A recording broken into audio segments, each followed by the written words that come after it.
আবু বকর নামাজে দাঁড়ায়া দাঁড়ায়া কান্না করে। এই দেখিয়া নবী মায়ের নবী বলে, আবু বকর তুমি নামাজে দাঁড়ায়া দাঁড়ায়া কান্না করো কি জন্য? আবু বকর নবীকে জানায়া দেয়, ও নবী আমার, আমি নামাজে দাঁড়ায়া দাঁড়ায়া কান্না করি এই জন্য আল্লাহ তাআলা কোরআনে ব্যবসার জন্য একটা আয়াত নাযিল করে দিয়েছেন, ইন্নাল্লাহা আশতারা মিনাল মুমিনিনা আনফুসাহুম ওয়া আমওয়ালাহুম বিআন্না লাহুমুল জান্নাহ। এই আয়াত শুনিয়া আমি নামাজে দাঁড়ায়া দাঁড়ায়া কান্না করতেছি।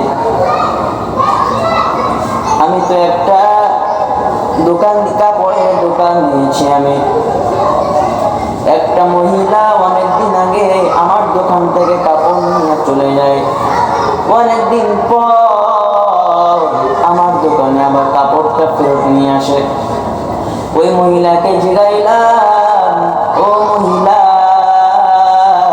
তুমি এতদিন পর আমার দোকানে আবার কাপড় ফেরত নিয়ে আসছো কি জন্য? ওই মহিলা কিছু জানায় দেয় না, একটা কথা আবু বকরকে বলে, ও আবু বকর তোমার দোকানের কাপড় আমার পছন্দ হয় নাই।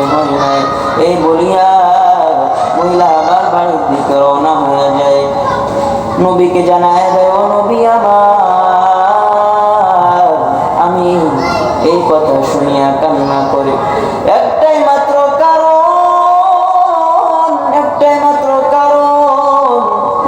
আল্লাহ তাআলা যদি আমাকে ওই হাসরের ময়দানে আল্লাহ তাআলা যদি আমাকে বলে, ও আবু বকর তুমি হাসরের ময়দানে তুমি কি নিয়ে আসছো?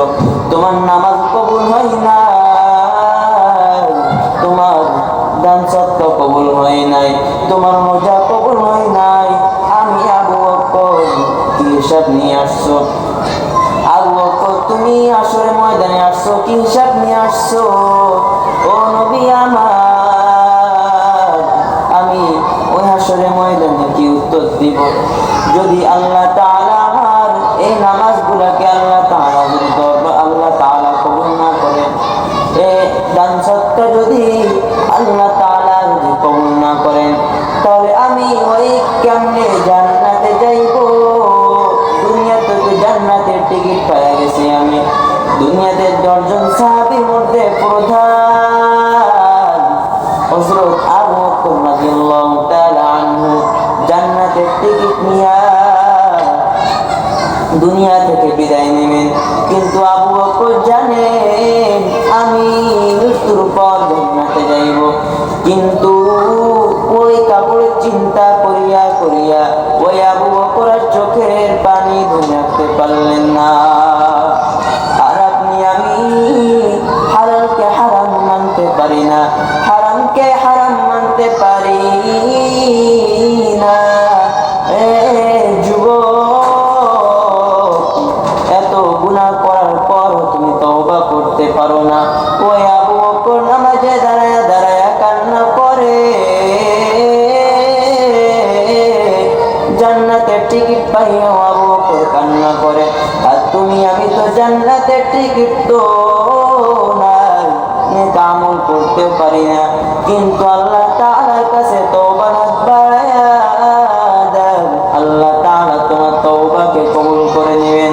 ওই আবু বকরের মতো কি তোমার জান্নাতে যেতে মনে চাই না? ওই আবু বকরের মতো কি তোমার জান্নাতে যেতে মনে চাই না? যদি জান্নাতে যেতে মনে চাই, আল্লাহ হুকুম মানিয়া নবীর প্রেমে পড়িয়া নবীর তরিকায় করিয়া নবীর তরিকার অনুসরণ করিয়া নাও। কারণ ওই নবী ছাড়া তুমি জান্নাতে যাইতে পারো না। যখন তুমি ওই নবীর হুকুম মানিয়া চলবা, যখন তুমি ওই নবীর হুকুম মানিয়া চলবা, তখন আল্লাহ তাআলা তোমার ওই